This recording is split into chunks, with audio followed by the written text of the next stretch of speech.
America just reminded the world of something that many had started to forget. When Americans are killed overseas, the response is not silence, it's not delay, and it's not carefully worded regret. It is force. Moments ago, United States forces launched Operation Hawkeye Strike, hitting ISIS targets across Syria after a deadly ambush took American lives. Fighter jets moved fast, helicopters followed, and missile barrages are currently finishing up the job. This wasn't symbolic. This is overwhelming force, and it marks a clear shift from years of hesitation. And I want you guys to let me know in the comments, should this be the standard response every time Americans are targeted abroad? I say yes, but let me know your thoughts in the comments. Let's go ahead and get into it. My name's Tom. I'm with the Daily Beltway, and I'm also White House correspondent for the Next News Network. And overnight, like minutes ago, the United States launched Operation Hawkeye Strike, one of the most aggressive counter-terror operations in Syria in recent years.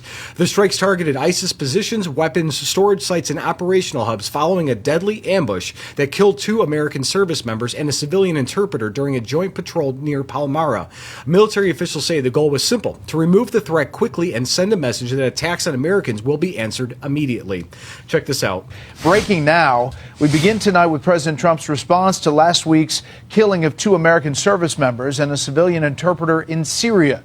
Secretary of War Pete Hegseth calls new airstrikes tonight in Syria a declaration of vengeance against ISIS terrorists.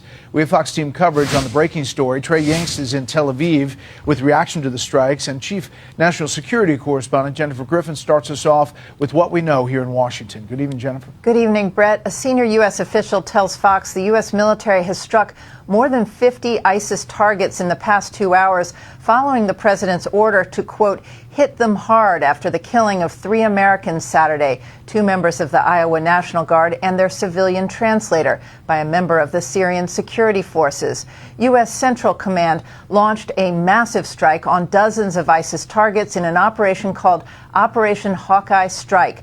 Iowa is the Hawkeye state. The strikes took place at multiple locations across Syria. The targets include ISIS infrastructure and weapons storage sites.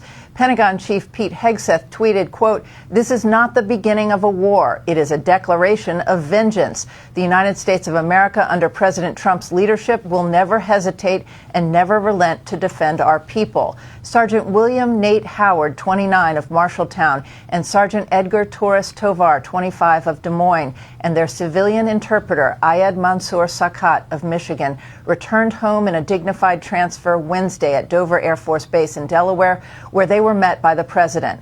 The December 13th attack, which took place while a senior U.S. military commander was meeting his Syrian counterparts near Palmyra in central Syria. Afterwards, Syrian security forces helped carry out 10 partnered operations across